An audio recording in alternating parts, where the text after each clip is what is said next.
Hello, and welcome to today's webinar. I am George Teixeira. I'm a partner at Anchin, Anchin, and we appreciate you joining us.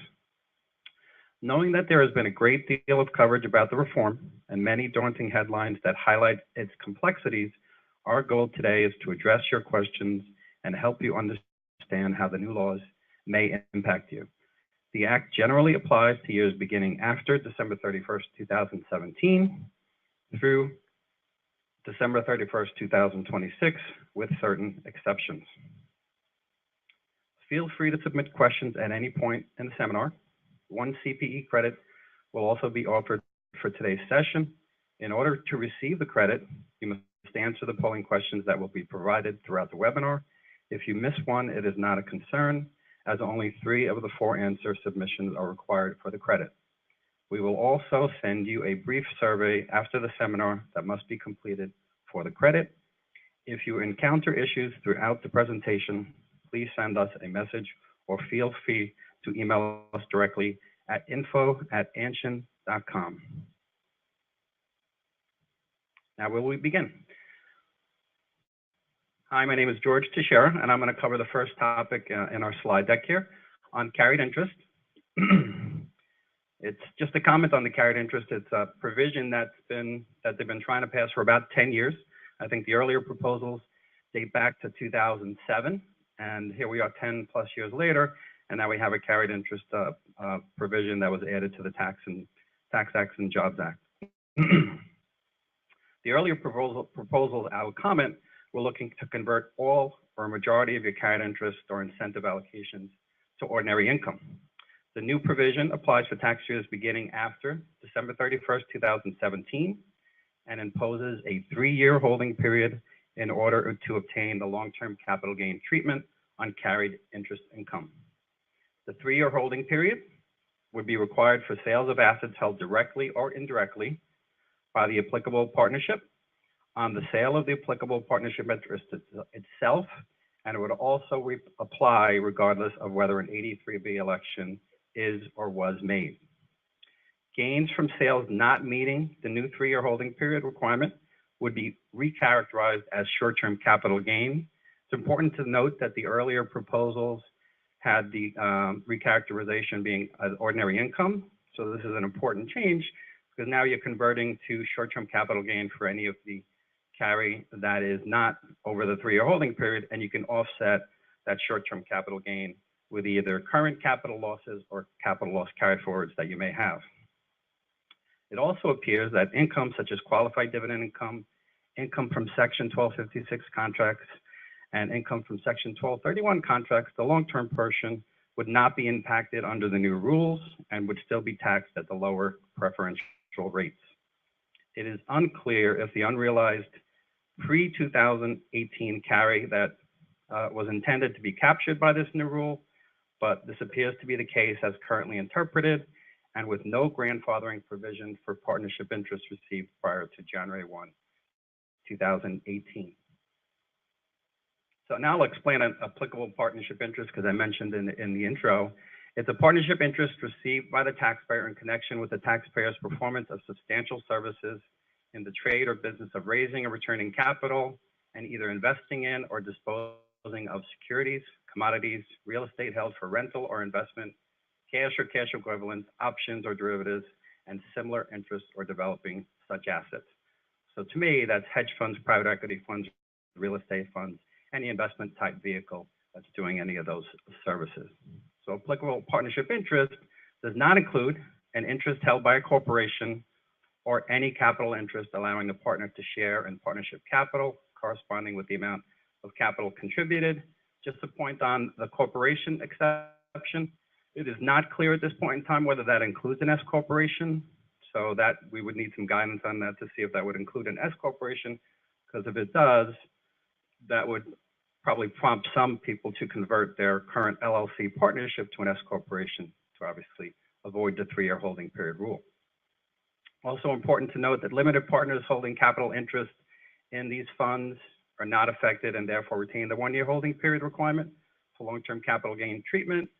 So certain funds such as real estate funds, private equity funds, and long-term value investing funds, long-term meaning holding their securities for more than 3 years, should not be materially impacted by this change, since they generally hold assets for greater than a 3-year period. Okay, Greg. Sorry. Okay, George. We now have our first question, and the question is, will a taxpayer's holding period matter for purposes of this new rule? For example, taxpayers holds his applicable partnership interest for 2 years, and the fund sells an asset held for more than 3 years. Thanks, Brent. That's a good question. And the answer to that is it doesn't matter how long the taxpayer holds their applicable partnership interest, that it's determined at the partnership level. The partnership sells an asset that they've held for greater than 3 years. That taxpayer who's holding the applicable partnership interest for a year and a half, 2 years, is still going to get the benefit of that, the lower rate. Okay. Okay, thank you. Great. Now I'm going to pass it along to Steve Lando, who's going to talk to you about the pass-through deduction. Thanks, George. So I'm going to discuss today some of the specificity with regard to the pass-through deduction. So the Act provides taxpayers with entities generating qualified business income a deduction against their adjusted taxable income of up to 20%. And when I say up to 20%, I think a lot of people out there are thinking it's 20%. It could actually be as low as 0. And that's due to the complexity of the limitation provisions. And we truly have seen people thinking that's just 20% and that's it. The section borrows themes from both the House and Senate bills. So in the end, after my discussion, you'll figure out who you want to either thank or blame for this. First, for purposes of the deduction, taxpayers would include individuals, estates, and trusts. The types of entities that generate qualified business income include sole proprietors, obviously including single-member LLCs, partnerships, as well as S-corps. Let's talk about the basics. QBI. QBI is from the net income gain, loss, and deduction from an active trader business within the United States. It does not include what's referred to as specified trader businesses unless you're under certain threshold limitations of taxable income, which are $157,500 for non-joint filers and $315,000 for joint filers. There's also a phase-out limitation of $50,000 and $100,000 respectively, where specified trader business income is actually excluded. So with regard to QBI, in addition to the income from the active trades or businesses, it could also include things like qualified REIT dividends, qualified cooperative dividends, as well as qualified income from PTPs. We're not really going to focus on that during the course of this discussion. Everything is primarily going to focus on the pure qualified business income. I mentioned specified trades or businesses being excluded before. Specified trader businesses include such entities or business operations: accounting, actuarial, athletes, brokers, financial services, healthcare providers, legal providers, performing artists, as well as consultants and any type of business where the reputation or skill of the owners or employees is the principal asset of the business. And that gets a little bit nebulous. And when you look, for instance, even at the existing regulations, which this in part takes into account, a lot of things that you might consider to be consulting are actually deemed to be brokerage. And when you think of the concept of reputation and skill being the principal asset of the business from the perspective of the owner as well as the employees, think in terms of a plumber. And when you're hiring a plumber and the reputation of that plumber. But again, this was primarily being looked to be geared towards smaller types of businesses. And interestingly enough, in the code section that originally contained this information, architects and engineers were considered to be specified trades or businesses, yet they've actually been excluded from the definition for QBI purposes. So kudos at least to their lobbyists. I want to talk a little bit now about what it doesn't include. It does not include investment income. It does not include guaranteed payments to partners, reasonable compensation paid to shareholders of S Corps as wages, as well as payments to partners not acting in his or her capacity as a partner. Let's talk about the computation of the deduction. So we start out with what seems to be an easy concept, 20% of the qualified business income. Okay, if I have $1 million of qualified business income, 20% is $200,000. Pretty simple. However, if my income is above the tax thresholds that I mentioned earlier of $157,500 or $315,000, another series of computations has to be made. And we take the lesser of that 20% qualified business income versus the greater of the following. 50% of the individual's pro rata share of wages reported to Social Security on a timely basis. So if the entity has $1 million of wages and I'm a 20% owner, my share would be $200,000 and 50% of that would be $100,000. And then for purposes of the real estate industry, where very often wages are not a big part of what the expenses are, you would take 25% of the allocable wages along with 2.5% of the unadjusted basis of depreciable tangible property. And when I say depreciable tangible property, think in terms of assets that you are depreciating. And one asset you generally do not depreciate is land. So land is not included in that computation. So let's now talk about, once we've gone through that calculation, and we then have to compare the result to the second limitation, which is the adjusted taxable income limitation. That limitation is basically taxable income less capital gains and subject to a second 20% limitation.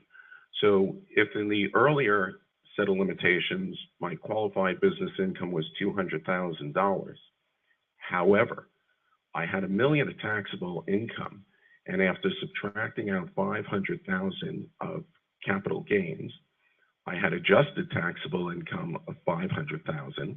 I'd be further limited to 20% of that, or $100,000. And you perform the QBI limitation against the wage limitation for each trade or business, and then you take the aggregate of those amounts to compare against the 20% adjusted taxable income limitation. Now, a couple of things. So, number one, this is a federal concept. It does not apply for state purposes. So, out of the 45 states with an income tax, only 5 of them start with taxable income, and it seems pretty clear that most of those you will still not see a benefit with regard to this. If you have a loss from a trade or business, that loss is actually going to be offset against income from that trade or business in subsequent years. And I think right about now, many of you are thinking how attractive that 21% C corporation rate is starting to look. But let's face it, C corps may really be the answer in very limited circumstances. It's easy to put things into a C corp. It's tough to take them out. Who says that 21% rate is going to stay in effect? Plus, it's not always easy to actually operate in a C corp. And economically, there are issues once you start adding in the state and local taxes.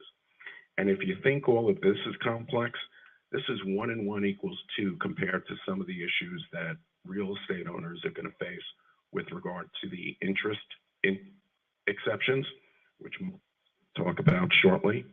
So right about now, you could figure out who you want to thank in Congress or the Senate or the White House with regard to this Tax Simplification Act. Thank you. Brent, do we have any questions? Yes, Steve, but before I ask the first question, I would like to bring it to everyone's attention that this is an open discussion and we are looking for questions to be submitted. Okay. Steve, for the W-2 test, does compensation paid to partners or shareholders count as W-2 wages? So compensation paid to shareholders certainly counts. It's got to be reasonable compensation. But also for purposes of partners, partners are generally supposed to not receive a W-2. So if a partner is receiving a W-2, it's really considered as guaranteed payment and should be subtracted from that W-2 limitation calculation. Thank you. The second question now, can we separate out into another entity non-professional services to get the benefit of the 20% deduction on that income? Okay, so that probably came in from someone at a law firm because I've had this question asked by many of them. First of all, economically, once I ran the calculations because I had 3 of our firms asking the same thing, the numbers just don't work to make sense to set up a completely separate operation. Plus, under the 448 regulations, there actually is a provision with regard to services that are affiliated with providing the service that the professional company is providing. So I think under any circumstance, it would not ultimately fly. Whether it's through an affiliated service group or an anti-abuse provision, I don't think you're going to be able to get a benefit from it. Any other questions, Brent? Yes, one more question for you.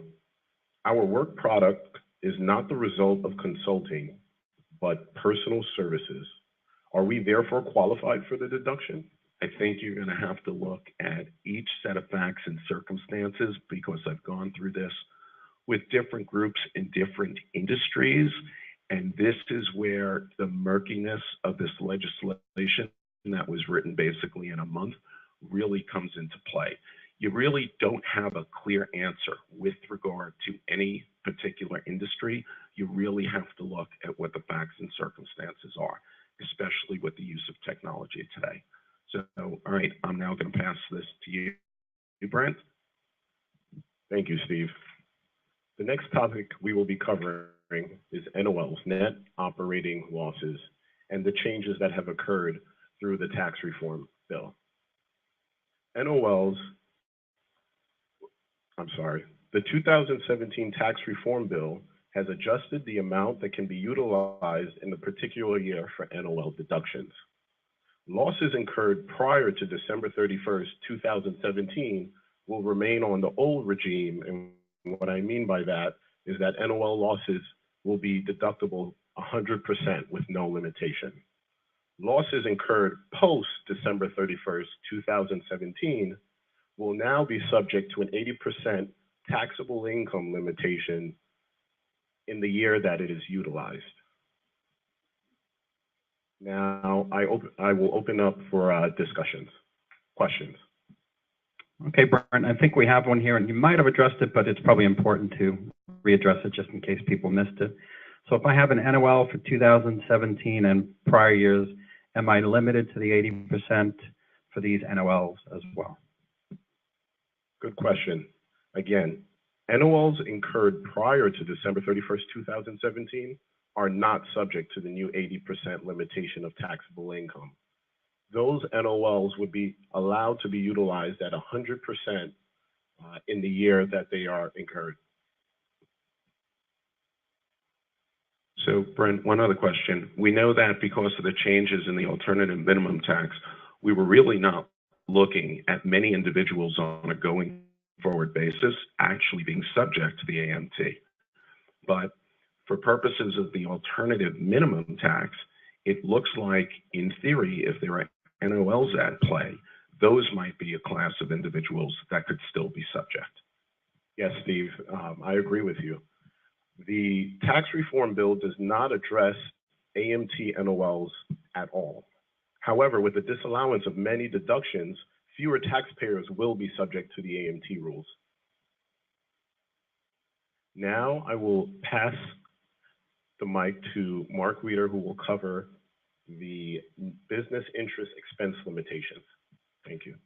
Good morning. So the business interest expense limitation is part of the new tax law and allows a business to deduct interest expense up to 30% of its EBITDA. Beginning in 2022, though, this limit will be 30% of income after deducting depreciation amortization, but adding back interest expense. There are a couple of exceptions to this rule. An exception to this is a limitation for businesses with average gross receipts less than $25 million for the prior 3 years. But being careful that in determining the $25 million gross receipts limitation, you must aggregate all related entities. That's entities with 50% or more common control. And keep in mind that attribution rules do apply. Therefore, family members' ownership count towards common control. For real estate, there is another exception. Real estate can take 100% of its interest expense. However, if it opts to take 100% of its interest expense, it will be subject to ADS depreciation system, which does not permit bonus depreciation and depreciates assets over longer lives on a straight line basis. Once this election is made, therefore, once you choose to take 100% of your interest deduction and be subject to the ADS system of depreciation, you are stuck with that. This will carry on for all subsequent years. So this is a very important point. This is something you really need to consider. You need to project out income over the next 5, 10, so many years to determine whether making the election in 1 year, although it may be beneficial in that year, what the ramifications will be in all subsequent years. If you choose to limit the interest deduction, however, to the 30%, any excess will be allocated to the partners, and they can then deduct that additional interest expense in subsequent years against that specific activity to the extent that that activity has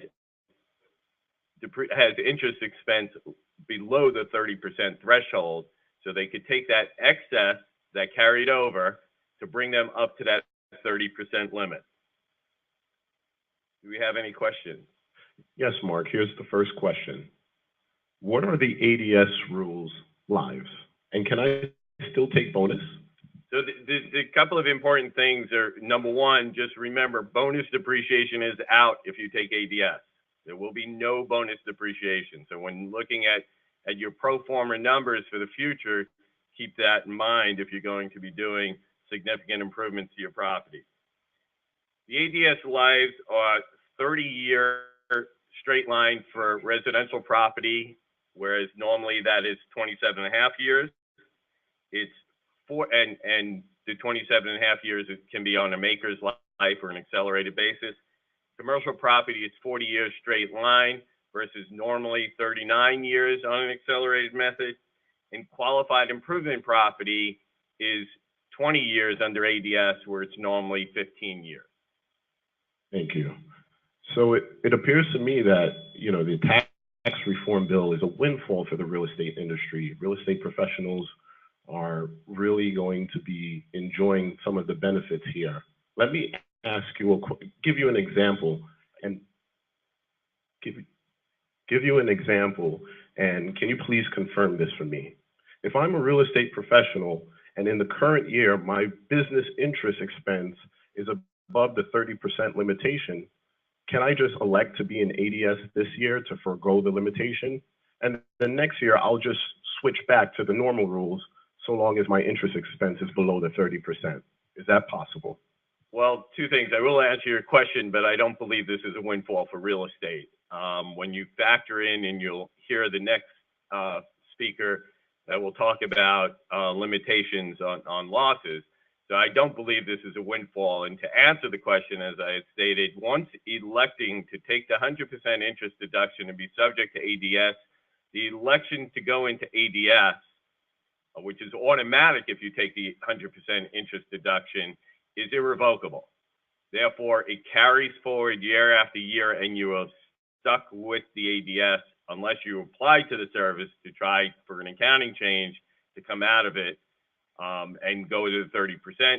We don't know until that's tested whether the service is going to respond to that. But to think that you're going to be able to come in and out year after year does not seem to be in the cards at this point. Okay, thank you. So that means it's not a windfall for the real estate industry. It's far from a windfall when you take this section along with the loss limitation, which you're about to hear, and put all this all together. It is far from a windfall, even with the quote unquote 20% limitation. When you put all these things together, it's far from a windfall. I mean, I would say that if you're profitable, there's a chance that you will pay less tax. If you lose money, which you'll see in a minute, if you lose money, chances are you're going to pay more tax. Go figure that out. I'd like to hand it over now to Jeff Bowden, who's going to talk about the loss limitation. Good morning. Thank you, Mark. So I am going to just talk about the excess loss limitation, which is a new provision in this law, something that we never had before. It applies to all taxpayers other than corporations. The excess loss is defined as $250,000 of losses for a single taxpayer or $500,000 for a joint taxpayer. Excess losses are the aggregate deductions of a taxpayer for a taxable year, which are attributable to a trade or business, such taxpayer over the sum of the aggregate gross income of such taxable year attributable to such trade or business. And the unallowed loss after that year turns to a net operating loss for the following year. And this limitation is applied at the partner or shareholder level, and it applies after the passive activity loss rules. So in an example, if you had $1 million of income, investment income, and you had a $2.5 million loss from a trade or business, you would be paying tax on $500,000 of income because the $2.5 million loss would be limited to the $500,000. Okay, thank you. We now have, I'm going to open up for some questions that specifically relate to the excess loss limitation. First question, is this limit applied once per taxpayer, Jeff? Yes, this limitation is applied per taxpayer at the level for all trades or businesses. So if you had two separate trades or businesses which had losses of $5 million and $7 million, you would be limited to $500,000 for all of your trades or businesses. Wow, that actually was the second question I have for you, and I want to confirm that. Could you have losses and income from two separate trades or business from one entity? Yes, you could have two trades or businesses from one entity. You could have one that is selling widgets, and you could have another business that is a restaurant in the same entity.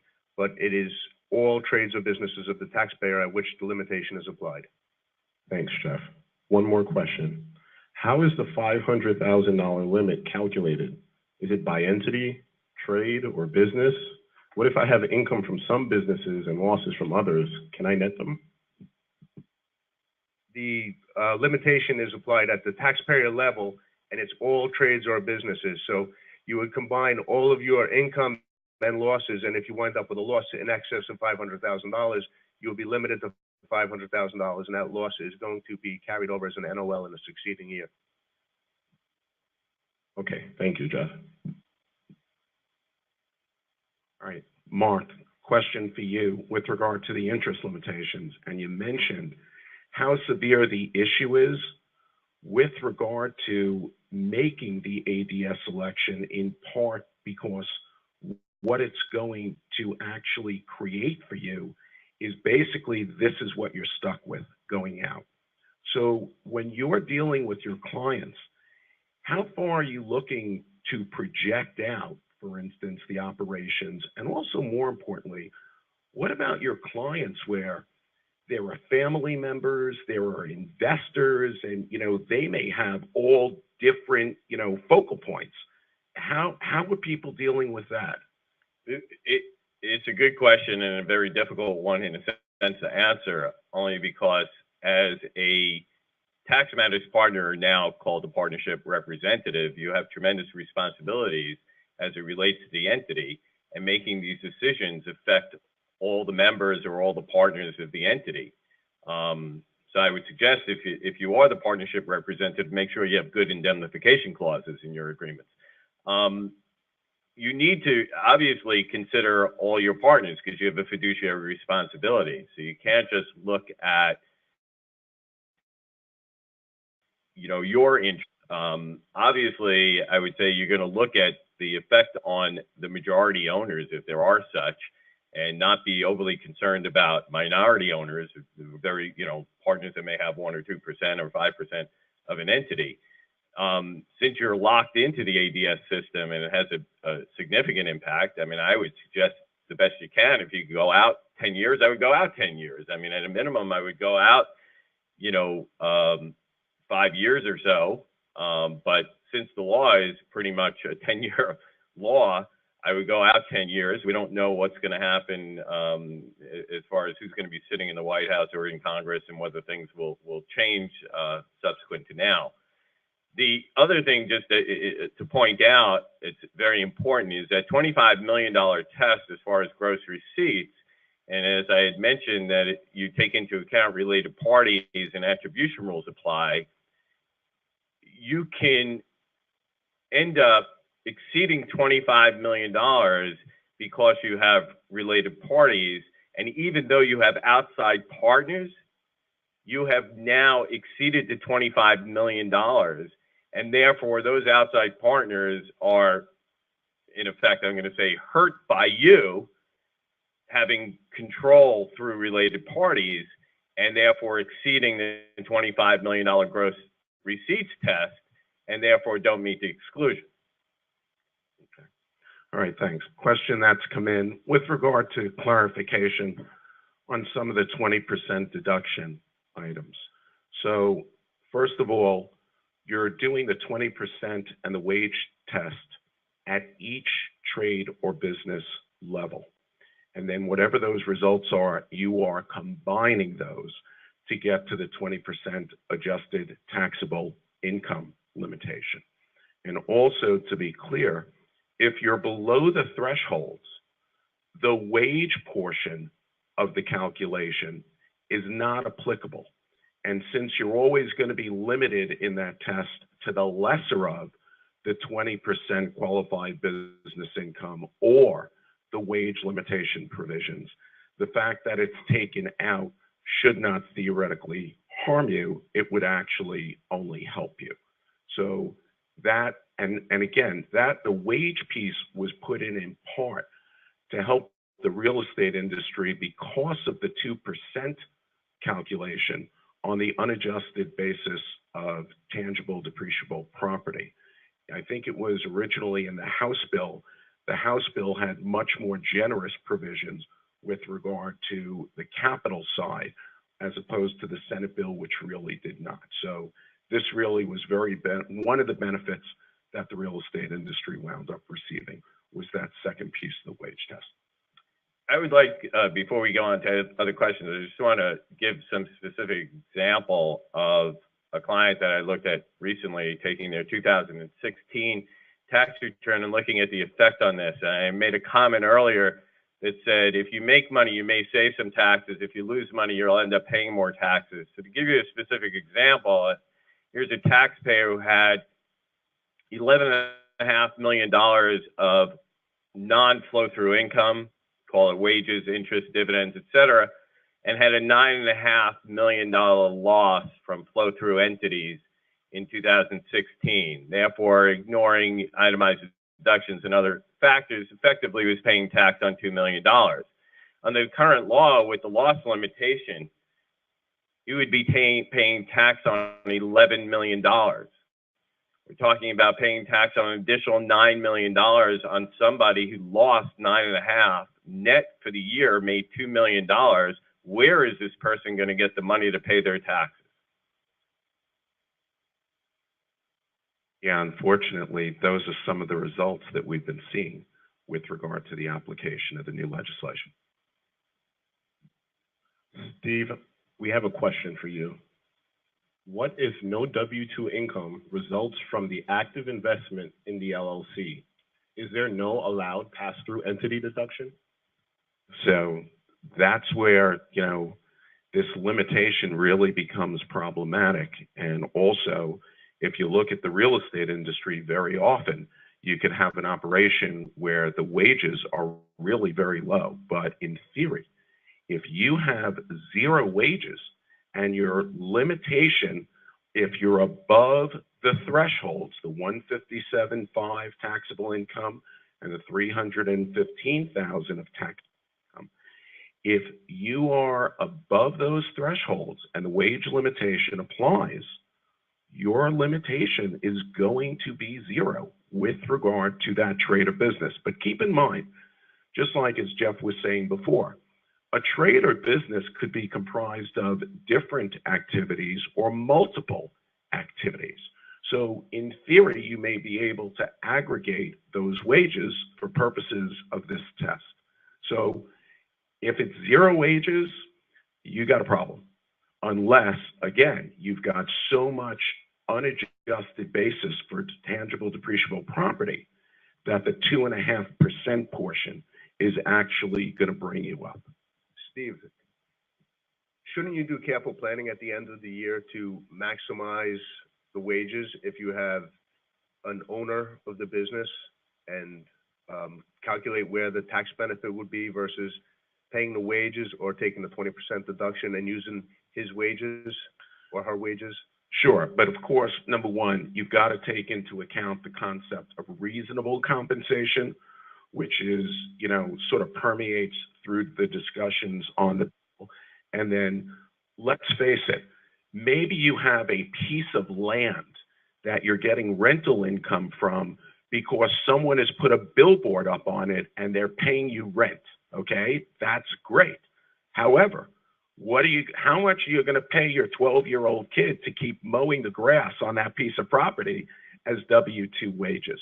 So the answer is yes, you want to be looking at what you're actually doing in really every activity or every trade or business. But again, reasonable comp limitations are still going to be applied. If I could just jump in here and staying on this theme of the pass-through deduction as it relates to hedge funds, private equity funds, because it's a common question that I get from my client base, and I see there's a bunch that popped up on our webinar here. And everybody reads about the pass-through deduction and thinks, wow, this is great. Everybody's getting the 20% deduction. We've already established that the management companies or the investment managers or specified service business, so they're not going to get that rate unless their allocation is less than the thresholds that Steve talked about earlier. But if you're a hedge fund, doesn't mean you won't qualify for the 20% rate. But as you heard throughout this broadcast, the wages is the limitation. So if there's no wages at that fund level, there's no deduction. So does that mean certain hedge funds are going to start allocating some salaries to their hedge fund and obviously reducing their management fee in another regard? It could be, if it's beneficial, it's proper planning, and can't just say that's the answer, but that potentially is how you get that pass-through deduction. Private equity funds, the same thing. Private equity funds are invested in other businesses, and most of those other businesses are probably going to qualify for this pass-through deduction, and those other businesses have wages.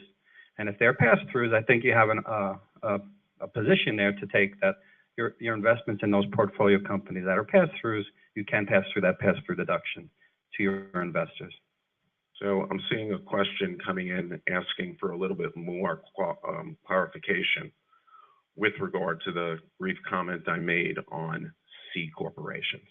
Because obviously when you look at the complexity of some of these rules on the pass-through deduction, C corps, which are pretty straightforward, a flat 20%, start really looking attractive. But again, the problem with a C corp is, number one, it is not always easy to operate as a C corp in terms of things that need to be paid out by year end, in terms of the fact that you're going to be incurring corporate level state and local taxes. You're still going to need to be paying out compensation, which is going to be at a 37 or as high as a 37% rate.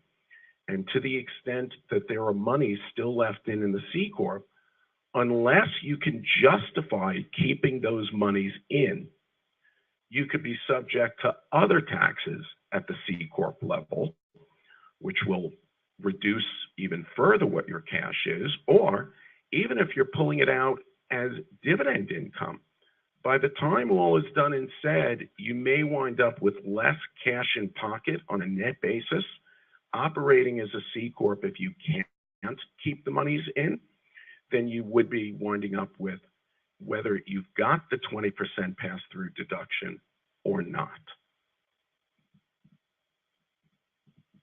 Thank you, Steve. Another question here. This question is actually from Mark and relates to the business interest expense limitation. Is it correct to say that while depreciation expense is a timing difference, the disallowance of the interest expense could be a real loss? The answer to that question is no, they actually are both timing differences, because as I had stated before, and I'll repeat, so I apologize if I wasn't clear, that any excess interest that was not deducted, so anything in excess of the 30%, would flow to the taxpayer and can get carried forward in future years. So in other words, if let's say in the subsequent year, the entity's interest expense was only 20% of its EBITDA, there's another 10% of EBITDA that could be taken as interest expense. So that partner's allocable share of that spread of that 10% will free up his carryover or her carryover interest expense deduction. So they both are timing differences. So eventually, hopefully you'll be able to take it upon disposal. You'll be able to take it. So they're both really timing differences. Mark, the follow-up question to that is, if it is going to be utilized on disposal, won't there be a rate play there if it's going to be added to basis for a capital gain versus an ordinary deduction in operating? Yes, I mean, clearly there will be, I guess it's yeah, I mean, you're stuck. Yeah, you will get the benefit. You won't get it at the same magnitude necessarily. But yes, there will be a reduction in the benefit. But something to be considered when you're sitting there, determining whether you should make this election or not. Yeah, I agree. I mean, there's a lot of things to consider. I think overall, though, the most important thing to consider is that electing to go in excess of 30% or take your 100% interest deduction, again, puts you into that ADS category, takes bonus depreciation away, and other factors that I think outweigh even that rate differential. Okay, thanks, Mark. One more question for you.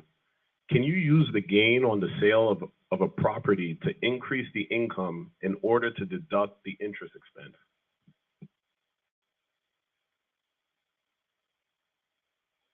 I think to clarify the question, I think it is if you have an entity that has capital gains from investments, I don't think that will increase your income for the limitation. But I think if you have a 1231 gain or a 1250 gain from the sale of the actual activity, that would be included as income in your EBITDA calculation to allow you to utilize the interest expense. I just want to jump in here because I don't know if it was mentioned that this business interest provision does not affect investment interest. So if you have margin interest or other kinds of investment interest through an investor fund, that does not, this rule does not apply to you. So I just wanted to make a note of that because I don't know if that was mentioned earlier, and I have had some questions on that.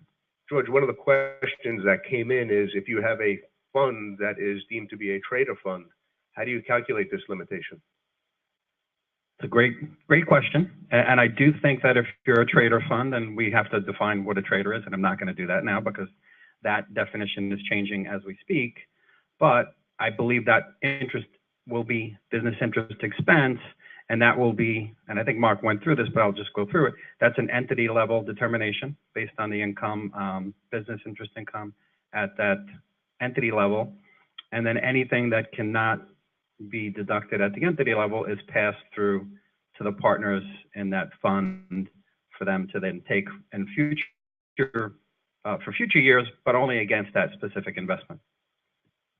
Thank you, George. The next question is for Steve, and it deals with the qualified business income concept.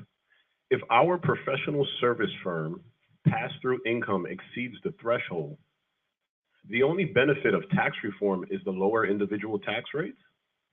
I'm sorry, Brent, can you repeat that? No problem. If our professional service firms pass-through income exceeds the threshold, the only benefit of the tax reform is the lower individual tax rates? In effect, yes. And, you know, it's interesting, especially being here in New York City, where we've got a combined rate over 12%, or our clients in California up to 13.3, or New Jersey at approximately 9, Minnesota at 11%. Clients were, and most individuals out there were originally, what's the technical term, freaked out about the loss of the state and local, as well as even the real estate taxes. And, you know, they forgot that state and local and real estate taxes, very often a big piece of what's in their itemized deductions, were significantly reduced by the 3% P's limitation. So at the end of the day, when you saw the benefit of what those deduction items were, a lot of people were really getting somewheres between, let's call it 4 and 5%. But they kept forgetting the fact that not only did the brackets increase for purposes of the rates, but we have a drop of 2.6% at the maximum bracket level. So when you ran numbers for 2018 compared to 2017, they're not really as bad as what people had first thought. But basically, the answer is yes. If you're above the thresholds in a specified business, trade or business, you're really only looking at the benefits that you're receiving for purposes of the reduction in the various tax rates.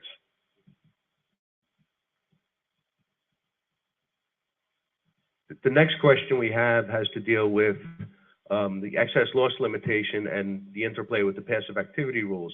The question is, if you have an activity that has passive losses that have been suspended for numerous years and are disposed of in a year, what happens to that loss? Do you get to use that loss? It's a good question.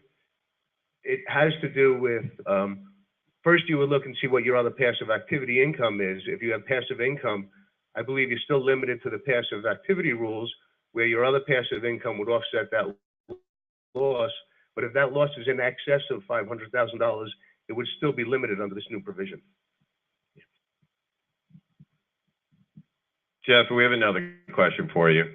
For the $500,000 loss limitation, do wages or guaranteed payments from the activities adjust the losses from the activities?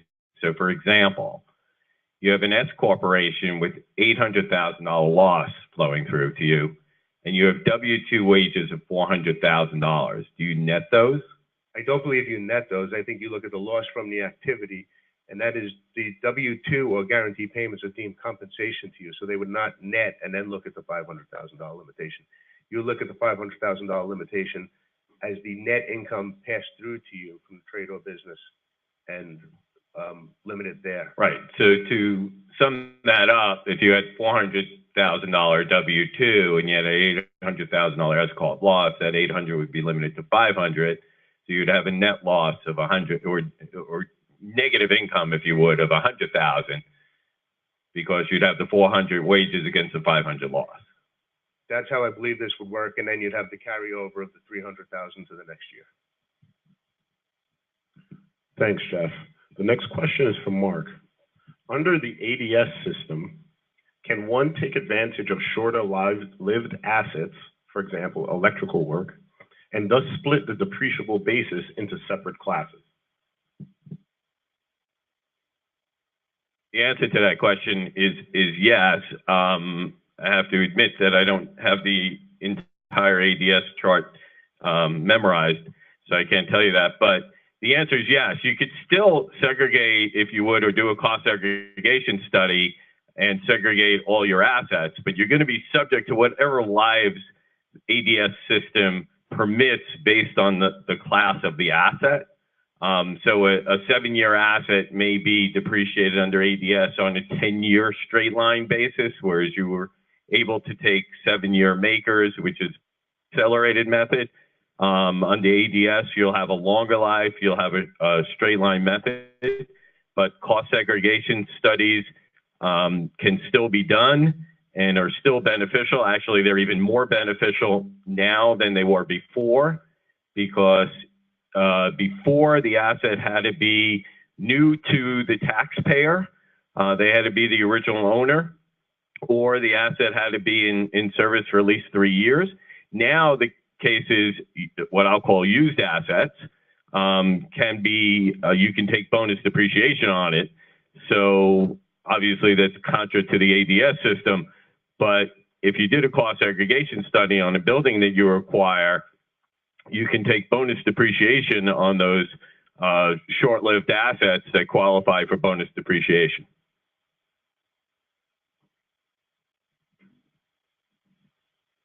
Mark, there's a follow-up question to that is, with the new limitations of the excess loss as well as the NOLs, what impact does that have on doing a cost segregation versus your analysis if you're going to take the 30% interest or 100% interest?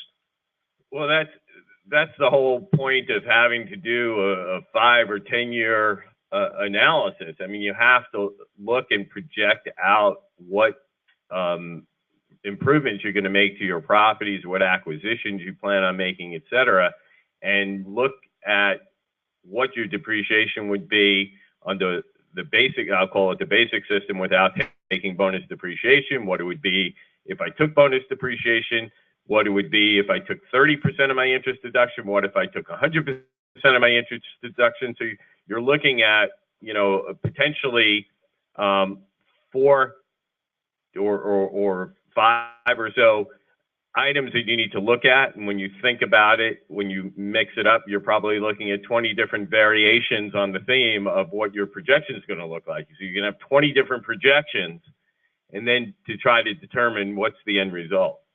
So is it fair to say that based on the activity, you really have to look at it, because with all of the new limitations, NOLs and excess loss limitations, you may not be in a better position by doing a cost segregation study or taking bonus depreciation?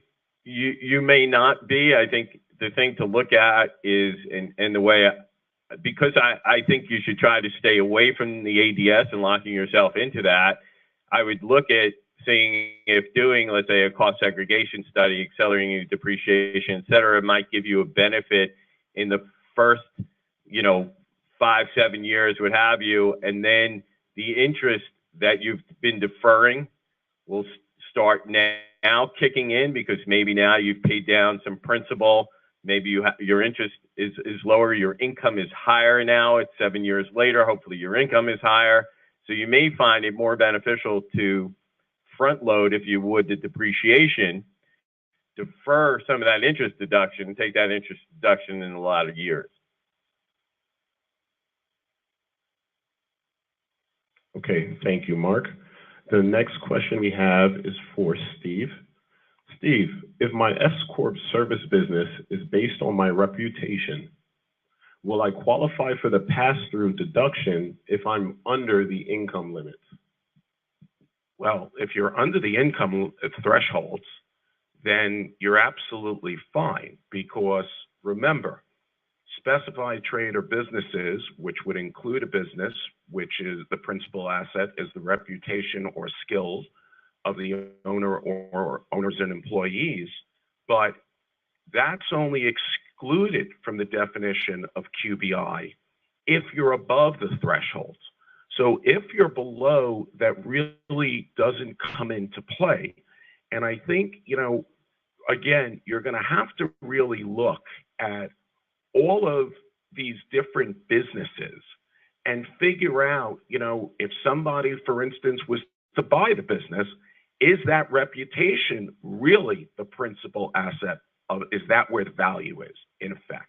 And, one other thing when it comes to consulting and, those types of situations, brokerage, financial services, et cetera, people better start focusing on, for instance, the information in returns like the SIC codes, as well as what they're describing for the actual business, because in the age of electronic filing, those things are going to get picked up immediately.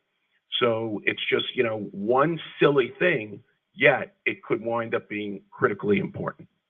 Steve, as you mentioned, the limitations of the 157.5 and the 315,000, is it true that under the law that maybe a married couple filing joint might want to consider filing separate, depending on what income each of them has and how they meet or don't meet this threshold, whereas on a joint basis, on the assumption that they're going to exceed the threshold, however, one spouse may be under the threshold on a separately filed return, might it be beneficial to file separate as opposed to joint? The answer it could, but that's really, facts and circumstances, because filing separately, their TI limitation is now in effect 157.5. So, at the end of the day, those are the types of things you just have to really look at the actual numbers to make any type of decision like that. Next question for Steve. One of my clients is a tech company. Would they be considered a service industry? So, it's interesting. Tech. What is tech? I've got fintech, I've got biotech, I've got tech manufacturing, I have tech consulting, I have software companies, etc. So you're still going to need to look at the facts and circumstances of every single type of business. And remember what I said earlier, the concept of consulting. We've gone through situations that we looked at and thought of as being consulting, but when you look at the 448 regs, they're not deemed to be consultants. And first, you're thrilled, except the next sentence is, because of the facts and circumstances and how they're compensated, they're actually brokerage, and therefore they're kicked out under the specified trade or businesses.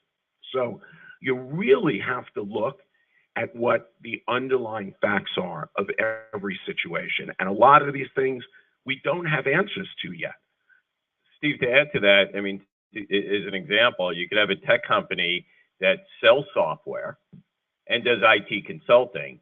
And this is just my gut feel that, if majority of the revenue is being generated from IT consulting, there will be a consulting company. If majority of their revenue is generated from software sales, they will not be a consulting company. And if half of the revenue is generated by each, I may in effect have two trades or businesses, so one gets eliminated and yet the other may qualify.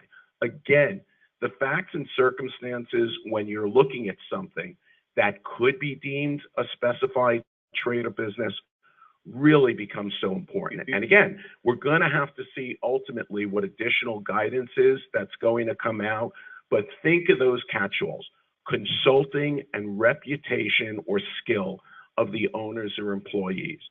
Those are the things that they're really trying to catch a lot of businesses. I think also if you have an entity that has multiple businesses or multiple trades or businesses, two things. One is if you're going to keep it in one entity, I would make sure that your books and records are pretty well identified as to what income and what expenses are attributable to each of those trades or businesses.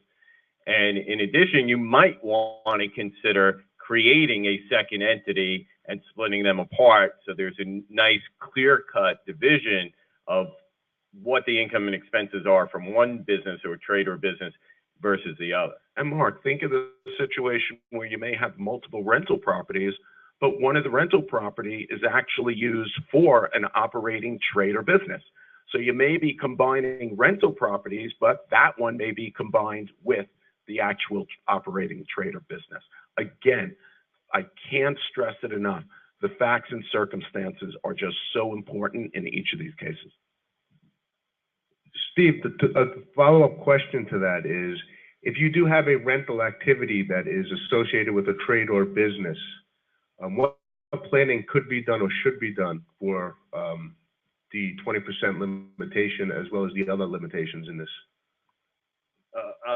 I'll take that. It's Mark here. I think I'm not going to say that there's planning necessarily, but when you're looking at your trades and businesses, you take into account your management company. So if your management company has all the payroll on it and your buildings or properties have very little in the way of wages, you will combine that. So the management company will qualify, so those wages will qualify. So you don't have to necessarily shift your wages over from your management company to your property. Okay, next question. The final question relates to qualified business income. If an individual wants to take advantage of the QBI 20% deduction, must that individual form a single member LLC to do business with the entity that is paying that individual? To be put another way, I believe you said sole proprietors can take the 20% pass-through deduction as well. But in that situation, what is actually passing through? So a sole proprietorship, for instance, a single member LLC, is really a sole proprietorship, but for legal purposes, it is an LLC. So at the end of the day, the income that's passing through to that individual is really what's going to be their qualified business income, again, so long as they are not subject to the specified trade or business. Well, to say it simply, it's going to be your Schedule C income. So whether you're a single member LLC or a sole proprietorship that's not in LLC format, it's going to be your Schedule C income is your flow-through income. Thank you, Mark. Thanks, Steve. Thank you, George, and thank you, Brent. Thanks for joining us today. We hope this webinar has brought you some valuable ideas and things to think about as we plan in accordance with these future law changes. The Anchin team is always available to help you for any questions that you may have. If you found this presentation helpful and would like to pass it along to a friend or colleague, or would like to join us for an encore presentation, we will be holding another session on Monday, January 15th at 12 p.m. Please visit the events section of Anchin on our website. Enjoy the rest of your day.